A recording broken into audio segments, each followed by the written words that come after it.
Le damos la bienvenida a Santiago Nieto Castillo. Muchísimas gracias por estar aquí. ¿Qué tal? Al contrario, muchísimas gracias a ustedes por darme la oportunidad de abrir este espacio y de poder discutir un tema que me parece absolutamente vital, y es cómo vamos a tener a reconstruir el Estado de Derecho en Tamaulipas, que es el principal desafío con el que tiene enfrente Américo Villarreal.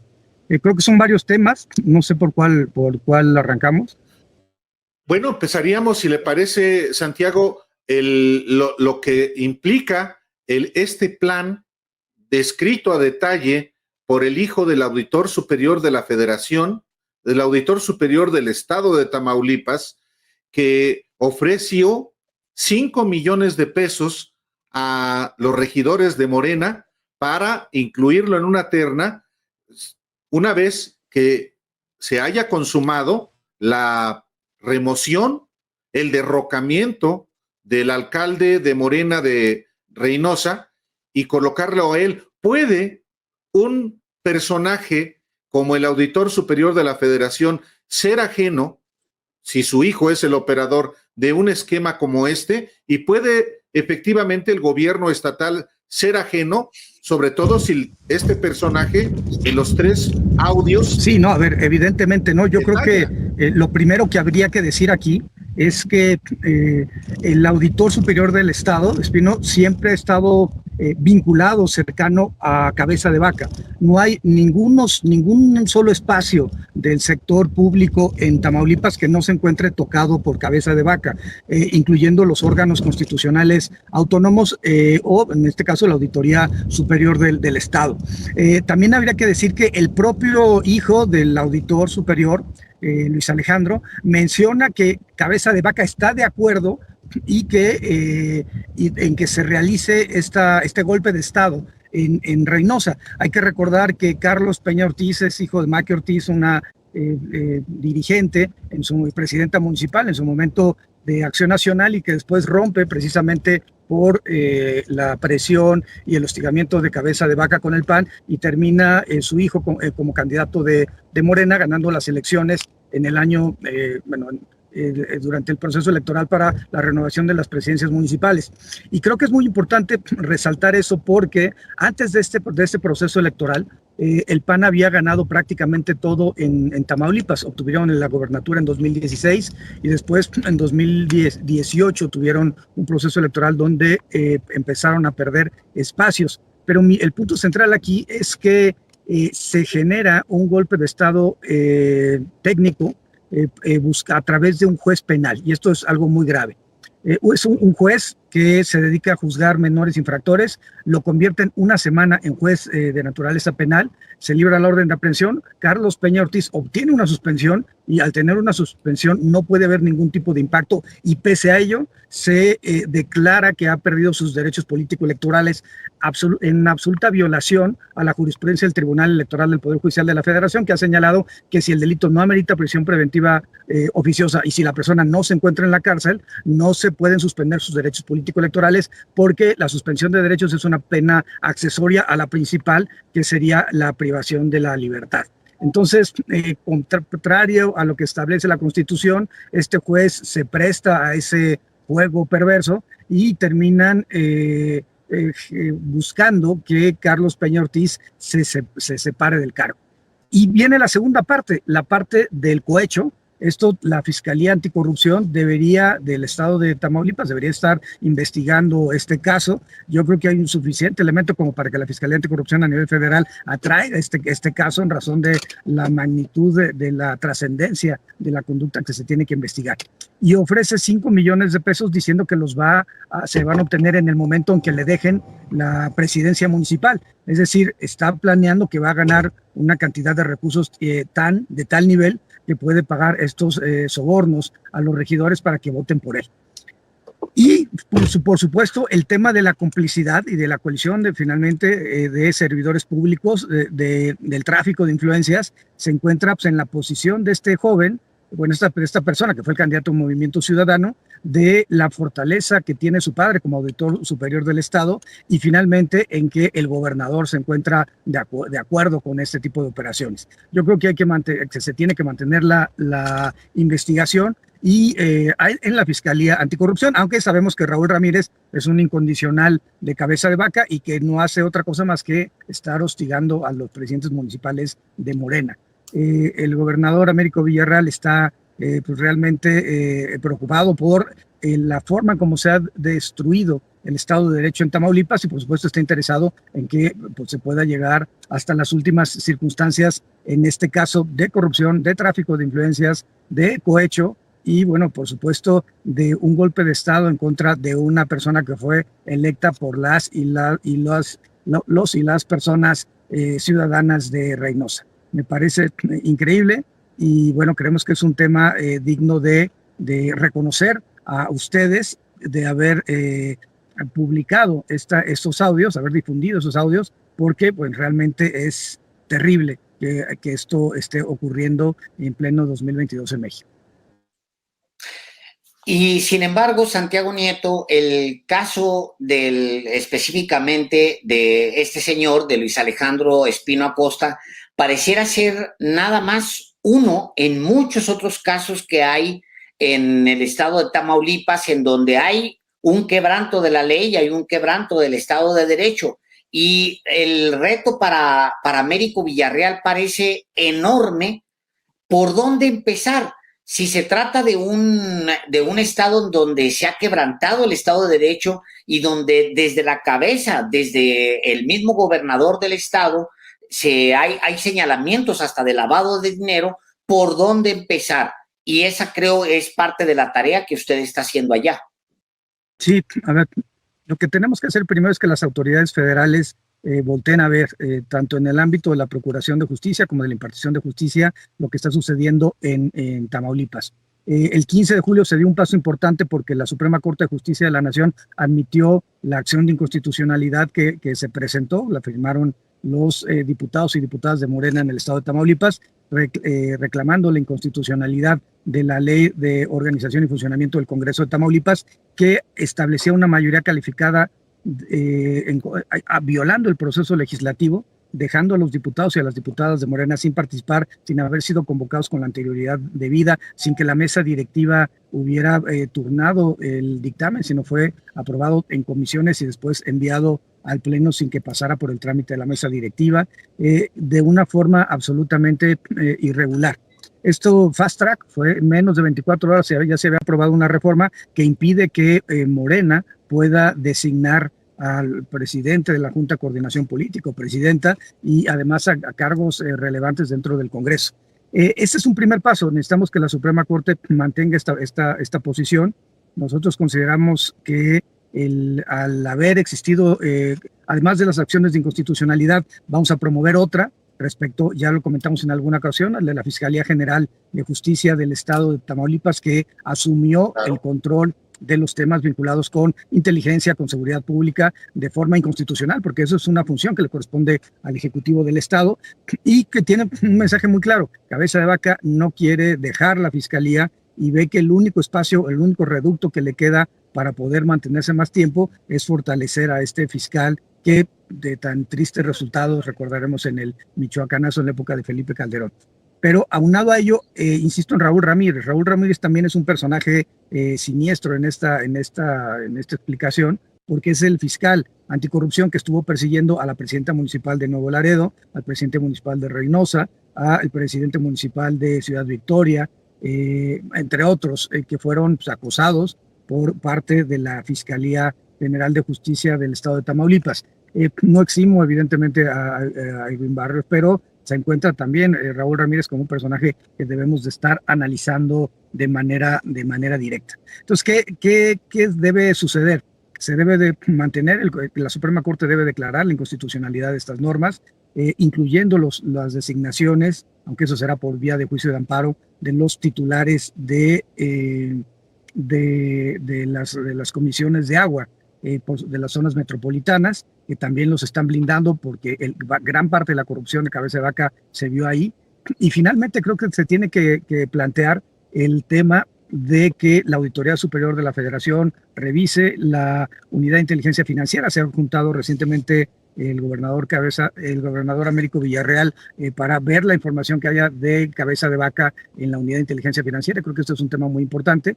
Y por supuesto que la Fiscalía General de la República solicite la declaración de procedencia en contra de Ismael Cabeza de Vaca, el senador, y que se pueda finalmente ir reconstruyendo el tejido del Estado de Derecho en Tamaulipas. Estamos muy preocupados por la forma en cómo se está operando y porque además recientemente está impulsando Cabeza de Vaca que se le otorgue un crédito de 1.200 millones de pesos. Esto nos parece absolutamente inaudito. Su gobierno acaba el 1 de octubre. El 1 de octubre asume Américo Villarreal.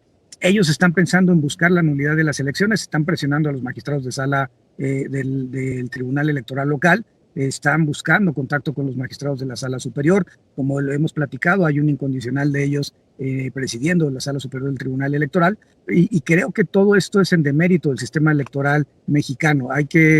Creo que se tienen que dar las garantías y el mensaje de apoyo a las magistraturas para que actúen de forma imparcial e independiente, pese a las presiones que estén recibiendo, particularmente en el estado de Tamaulipas.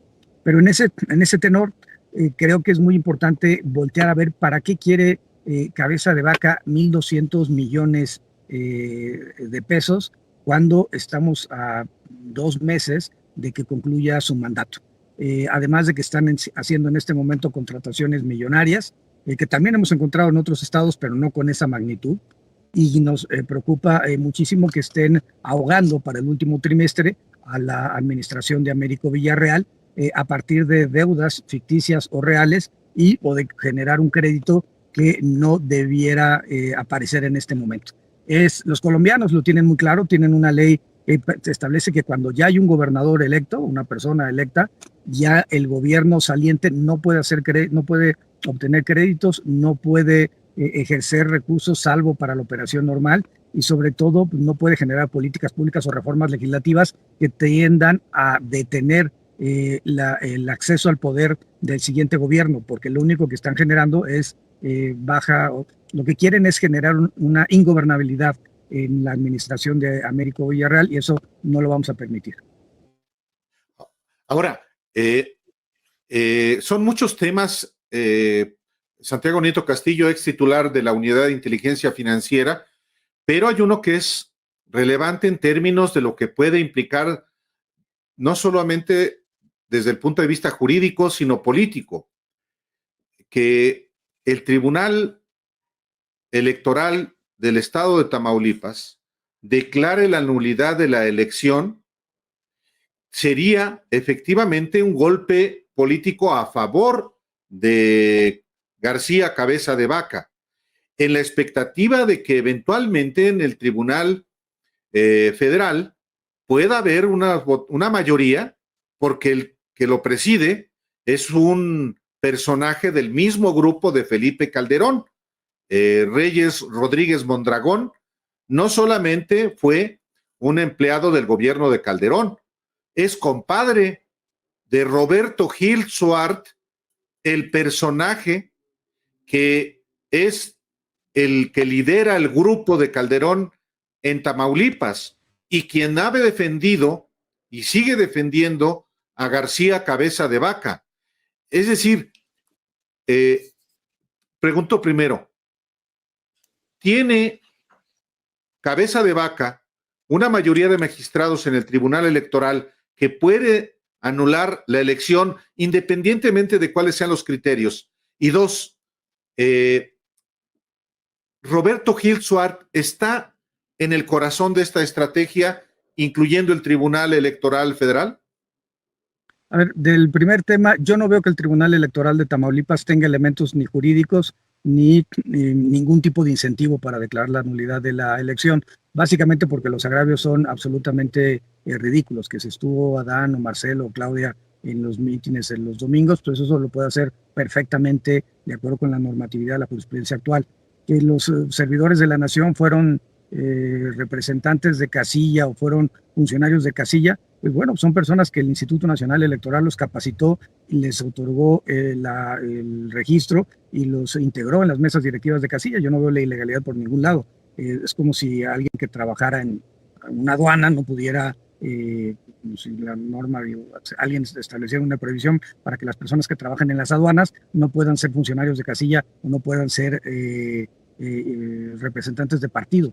Y también creo que otro tema que es fundamental es el tema de la presencia de los grupos delictivos. Como hemos dicho, en realidad el gobierno de Tamaulipas es muy cercano a los grupos delictivos, y el hecho de que Morena haya ganado 4 municipios de 2,000 habitantes, cuando la diferencia es de 88,000 habitantes, pues no significa absolutamente nada.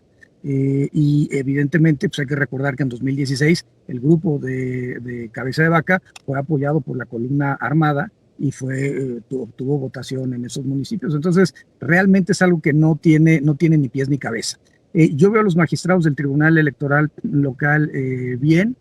Por supuesto, hay personas que son incondicionales del gobierno de Cabeza de Vaca, pero también hay un hartazgo en la sociedad tamaulipeca respecto a la forma como operó Cabeza de Vaca. Es el club de fútbol Correcaminos y la Universidad Autónoma de Tamaulipas, es el club de fútbol de las Jaiba Brava, el Tampico, es el tema, la forma de operar las aduanas y el huachicol, es la generación de sus campos de energía eólica. Es esto, la contratación de 1,200 millones de pesos. Pareciera que es como su bono de partida. ¿Para qué quieres 1,200 millones de pesos cuando tu gobierno está ya por terminar? Y en ese sentido yo no veo que el sistema electoral se achique. Por supuesto, hay que estar al pendiente precisamente por Reyes Rodríguez, porque pues, él era de las personas que firmaban los escritos del Partido Acción Nacional durante la campaña presidencial de 2012. Esto además es público y notorio, y bueno, siempre ha estado vinculado a este grupo político. En el caso particular, la cabeza del grupo es Cabeza de Vaca por ser el elemento de mayor poder, pero efectivamente todo este grupo, Lozano, Gil, Vega, Lavalle, que está actualmente preso, pues forman parte de un grupo que está absolutamente atemorizado de la llegada de Américo Villarreal, y por eso están actuando como están actuando. Sin embargo, pues el poder se va restringiendo poco a poco, y este tipo de errores y este tipo de soberbia, donde el hijo del auditor superior del Estado termina ofreciendo 5 millones de pesos a cada regidor de Morena para que voten, para que lo voten como presidente municipal, pues bueno, es realmente vergonzoso. ¿Qué quieren ellos? Pues que se manden las ternas. ¿Y qué quieren ellos? Que al final del día el Congreso, de mayoría panista, termine revocando en el papel lo que la ciudadanía votó en las urnas para las presidencias municipales de Tamaulipas. Esto es un tema de absoluto riesgo, y el que no vea que es una violación flagrante del Estado de Derecho, no sé qué está bien. Usted conoce, Santiago Nieto Castillo, el expediente de Cabeza de Vaca. De hecho, usted participó en su integración. El actual titular de la UIF, Pablo Gómez, estaba en la sección instructora en la Cámara de Diputados. Es decir, hay denuncias en la Fiscalía por distintos presuntos crímenes de García Cabeza de Vaca. En un país como este y en un Estado de Derecho, ¿qué es lo que debe pasar el día en que Cabeza de Vaca salga del Palacio de Gobierno en Tamaulipas, pierda ya la protección que tiene como gobernador, que él mismo se ha dado como gobernador? ¿Qué es lo que tendría que suceder enseguida? Bueno, que se cumplimenten las órdenes de aprehensión en su contra y que enfrente los procesos penales. Yo creo que esa parte es una parte fundamental para hablar de Estado de Derecho, que los responsables sean llevados ante los tribunales. Si hubo un uso faccioso de la justicia en Tamaulipas durante estos años, y creemos que eso es algo que se tiene que reponer. Yo creo que hay que buscar la transición de la Fiscalía. Creo que valdría la pena generar una reforma que permitiera establecer, primero regresar la Fiscalía al contorno normal de una Fiscalía, y no lo que generaron en Tamaulipas, quitándole la seguridad pública a la Fiscalía, devolviéndosela al Ejecutivo, lo mismo los centros de inteligencia, y bueno, a partir de ahí, entonces buscar la designación de un fiscal que pueda cumplir con parámetros de imparcialidad y de independencia, que en este momento no lo tienen. Lo mismo, insisto, para el fiscal anticorrupción. Y por otro lado, creo que es relevante porque la modificación del auditor superior, el auditor, yo creo que el audio refleja muchas cosas. Refleja no solamente el cohecho, la corrupción, no solamente pues, el uso ilimitado de recursos públicos, sino también la cercanía con cabeza de vaca. Y esa cercanía con cabeza de vaca habla de la falta de independencia y de imparcialidad del auditor. Yo creo que el auditor superior de Tamaulipas debería renunciar al cargo por dignidad y debería pues, el Congreso empezar a buscar un auditor, un fiscal que pudiera generar una transición diferente. Yo creo que el gran tema, por supuesto todos pensamos que las fiscalías deben tener un margen de autonomía, pero es una autonomía en el ejercicio de la función ministerial. No se trata de una autarquía, como lo están planteando en Tamaulipas, de tener un fiscal omnipotente que no pueda tener ningún tipo de contrapeso institucional o constitucional. Creo que hay que revisar profundamente lo que sucedió en Tamaulipas en términos del Estado de Derecho, porque las reformas eran sugeridas y eran llevadas a cabo por un grupo en el poder que lo que quería era mantener sus privilegios y mantener sus beneficios económicos. Una última pregunta de mi parte, Santiago Nieto Castillo. En la denuncia son ante la Fiscalía General de la República, por las cuales se solicitó y se obtuvo órdenes de aprehensión contra el actual gobernador de Tamaulipas. También está involucrado su hermano Ismael, que es actualmente senador. ¿Debe también la Fiscalía General de la República solicitar el desafuero del senador Ismael García Cabeza de Vaca? Yo estoy convencido que sí. Hay elementos suficientes, inclusive yo plantearía, al tratarse de 3 hermanos que están inmiscuidos en este proceso en toma de decisiones de corte político, administrativo, de lavado de dinero, etcétera, creo que sí valdría la pena que se solicitara la orden de aprehensión contra el hermano José Manuel y, por supuesto, la declaración de procedencia en contra de Ismael, el senador. Se trata, pues, finalmente de la reconciliación de las y los tamaulipecos al establecer con el Estado de Derecho, al generar una política y una acción social y gubernamental en contra de pues, las personas que se dedicaron a repartir el poder, o mejor dicho, a concentrar el poder, a concentrar riqueza y a pues no mejorar las condiciones de vida de las personas en Tamaulipas. Santiago Nieto, una última cosa de mi parte, nada más para que el auditor tenga una idea. ¿Por cuánto se calcula Santiago Nieto Castillo que aumentó su riqueza en lo que se conoce, en lo que se estima, pues en las investigaciones que se realizaron sobre él, sobre su fortuna? ¿En cuánto se calcula que habría aumentado su fortuna? ¿Cuánto es? ¿Cuántos miles estamos hablando? Bueno, hablábamos de que su familia tenía 28 inmuebles, hablábamos que un familiar directo de Cabeza de Vaca un solo día movió $600,000 en efectivo, otro día $500,000 en efectivo, otro día $350,000 en efectivo. Hablamos también de, no hay forma de medir, no tenemos capacidad para poder medir los montos que pudiera tener en otros países, en cuentas bancarias. Evidentemente, en México varias cuentas se encuentran todavía congeladas afortunadamente, aunque ha logrado la liberación de otras, pero nosotros los movimientos irregulares que vimos calculamos más de 1,200 millones de pesos en movimientos irregulares o por lo menos no explicables de la familia, que tenía que ver desde los campos de energía eólica, la adquisición de los ranchos, la adquisición de los vehículos de lujo, la adquisición de las casas en Estados Unidos, los temas relacionados con la implantación de estos campos de energía eólica a los que ya me referí, y bueno, de la vitivinícola, el restaurante, la constructora, entre otras cosas con las que ellos operaban. Y eso habría que sumarle otro factor importante, la distribución de, bueno, el famoso departamento en la Ciudad de México, etcétera. Pero hay que ver algún tema también relevante, y es que no solamente se trató de eso, sino se trató de toda la contratación gubernamental que fue a dar, como ustedes ya lo mencionaron, al círculo cercano del calderonismo, y por eso esa es la reacción que hay contra Américo Villarreal y sus hijos, contra los presidentas y los presidentes municipales, contra mí en lo particular, a partir de este grupo de redes sociales que genera impresiones negativas contra mí. Todo eso tiene que ver con lo mismo. El calderonismo perdió su último estado en Tamaulipas y Morena obtiene en este momento 20. Estamos en presencia de que lo más seguro es que para el próximo año menos uno de Morena, 4 estados.